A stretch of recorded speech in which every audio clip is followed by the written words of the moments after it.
दोस्तों नमस्कार, स्वागत है आपका यूट्यूब चैनल एबी टेक में। आज है 13 जुलाई 2025 और जान लेते हैं आज की महत्वपूर्ण खबरें जो आज के प्रमुख समाचार पत्रों पर छाई हुई हैं।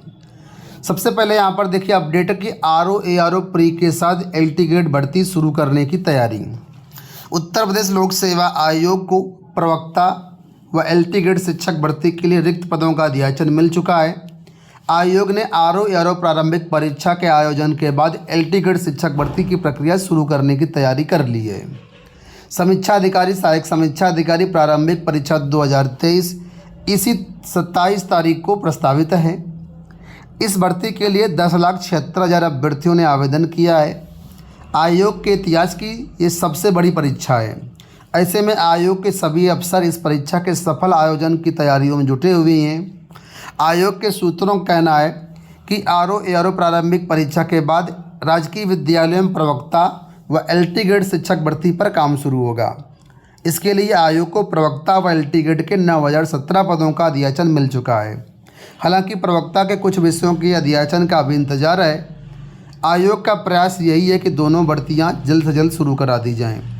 इससे पूर्व प्रवक्ता भर्ती का विज्ञापन 2020 में और एलटी ग्रेड शिक्षक भर्ती का विज्ञापन 2018 में जारी किया गया था। पिछली बार प्रवक्ता के पदों पर भर्ती प्रारंभिक परीक्षा और मुख्य परीक्षा के माध्यम से कराई गई थी, जबकि एलटी ग्रेड शिक्षक भर्ती के पदों पर एकल परीक्षा के माध्यम से भर्ती हुई थी। इस बार एलटी ग्रेड शिक्षक भर्ती भी प्रारंभिक परीक्षा और मुख्य परीक्षा के माध्यम से कराई जाएगी। तो आप सभी के लिए एक अपडेट आपके सामने है कि आरओ परीक्षा 27 जुलाई के बाद है, 27 जुलाई को है। इसके बाद आपकी इन दो भर्तियों पर काम शुरू होगा, एलटी ग्रेड भर्ती और जीआईसी प्रवक्ता भर्ती। तो कुल मिलाकर के जुलाई छोड़ दीजिए, अगस्त में आपका विज्ञापन जारी होने की पूरी संभावना है। ठीक है, तो आप लोग अपनी तैयारी को फोकस कर सकते हैं। फिलहाल आने वाले समय पर जो कुछ भी अपडेट्स मिलेंगी चैनल के माध्यम से हम आपको अपडेट करते रहेंगे। डिस्क्रिप्शन बॉक्स से हमारे टेलीग्राम चैनल का लिंक दिया है, अगर आप ज्वाइन करना चाहें तो तुरंत ज्वाइन कर लीजिए, क्योंकि बहुत सारी सूचनाएं ऐसी होती हैं जो सिर्फ हम टेलीग्राम पर डालते हैं, क्योंकि छोटी छोटी सूचनाएं आती रहती हैं कि ये अपडेट है, ये अपडेट है। उसकी सूचना आपको टेलीग्राम पर मिलेगी, बाकी की जो अपडेट्स होंगी वो आपको यूट्यूब पर मिलेंगी। चलिए दूसरी अपडेट देख लेते हैं। एक तो आपने अभी गुड न्यूज़ सुन ली, दूसरी गुड न्यूज़ आपके सामने ये है। कुछ लोगों के लिए गुड न्यूज़ होगी, ज़्यादातर लोगों के लिए तो बैड न्यूज़ है। बहुत से लोग इस न्यूज़ को सुनकर खुश होते हैं कि सही है, सरकारी विद्यालय बंद हो जाए, नौकरियां ख़त्म हो जाएं। कुछ लोग ऐसे भी हैं, लेकिन जो लोग नौकरियों की तैयारी कर रहे हैं उनके लिए बैड न्यूज़ हो सकती है। तो फिलहाल देखिए लिखा है बेसिक की तरह माध्यमिक विद्यालयों पर भी संकट। आप लोग जानते हैं कि बेसिक विद्यालयों में छात्र संख्या काफ़ी कम है, इस वजह से उनका मर्जर किया जा रहा है। हाईकोर्ट ने भी मर्जर करने के आदेश दे दिए गए। अपील डाली गई थी डबल बेंच में, डबल बेंच ने भी याचिका खारिज कर दी है और सरकार को सही ठहराया है। तो कुल मिलाकर के परिषदीय विद्यालय मर्ज किए जा रहे हैं, लेकिन अब माध्यमिक विद्यालयों पर भी संकट आ गया है। आने वाले समय में इंटर कॉलेजों का भी मर्जर किया जाएगा। उसी कड़ी में यहाँ पर देखिए अपडेट है कि कम छात्र संख्या होने की वजह से बेसिक के तमाम स्कूलों को दूसरे स्कूल में मर्ज करने के बाद सरकार की नज़र राजकीय माध्यमिक विद्यालयों पर भी आ गई है। राज्य परियोजना निदेशक ने 50 व 100 से कम छात्र संख्या वाले राजकीय माध्यमिक विद्यालयों पर चिंता जताई है और छात्र संख्या बढ़ाने के लिए अधिकारियों से भी सार्थक पहल करने के निर्देश दिए हैं। तो पूरे उत्तर प्रदेश में करीब 600 से 700 ऐसे विद्यालय हैं जहां पर 100 से कम और 50 से कम छात्र संख्या है। ऐसे विद्यालयों को चिन्हित कर लिया गया है और कहा गया है इन विद्यालयों में छात्र संख्या बढ़ाइए, अदरवाइज यहाँ पर भी आने वाले समय मर्जर की तलवार लटकेगी। तो फिलहाल यहाँ पर देखिए ये है वजीरगंज बरेली से अपडेट है और यहाँ पर देखिए 50 से कम छात्र संख्या वाले ये आपके सामने विद्यालय हैं और 100 से कम छात्र संख्या वाले विद्यालय भी आपके सामने हैं। इसी प्रकार सभी जिलों की सूचनाएं आ गई हैं, लिस्ट आ गई है। इन सभी विद्यालयों को एक बार अभी आदेशित किया गया है कि छात्र संख्या बढ़ाइए, छात्र संख्या नहीं बढ़ेगी तो यहाँ पर भी मर्जर किया जाएगा। यहाँ देखिए अपडेट की विभागों में 271 को नियुक्ति पत्र। मिशन रिक्रूटमेंट के तहत प्रधानमंत्री ने वर्चुअल नियुक्ति पत्र वितरण का शुभारंभ कार्यक्रम किया। तो फिलहाल लिखा है कि केंद्र सरकार के मिशन रिक्रूटमेंट के तहत 10 लाख कर्मियों के लिए भर्ती अभियान में लखनऊ में आयोजित कार्यक्रम में रेलवे सहित अन्य केंद्रीय विभागों में कुल 271 अभ्यर्थियों का नियुक्ति पत्र दिया गया। इससे पहले प्रधानमंत्री ने नई दिल्ली स्थित मुख्य कार्यक्रम स्थल से वीडियो कॉन्फ्रेंसिंग से रिमोट बटन दबा करके देश भर में 51,000 से अधिक नियुक्ति पत्र जो है बांटे। तो कुल मिलाकर के सरकार का मिशन कार्यक्रम है जिसके तहत नियुक्ति पत्र दिए गए हैं। अलग अलग विभागों के यहाँ पर अभ्यर्थी हैं। अगर देखना चाहें किन विभागों के अभ्यर्थी तो यहाँ पर देखिए ये डाटा दिया गया है जिनको कल नियुक्ति पत्र दिया गया है।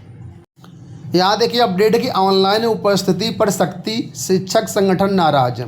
प्रदेश के मान्यता प्राप्त माध्यमिक विद्यालयों में शिक्षकों व छात्रों की ऑनलाइन उपस्थिति दर्ज कराने को लेकर के सख्ती बढ़ रही है। वहीं इससे लेकर के शिक्षक संगठनों ने अपनी नाराजगी जताई है। साथ ही इस निर्णय को अव्यवहारिक बताते हुए तत्काल वापस लेने की मांग की है।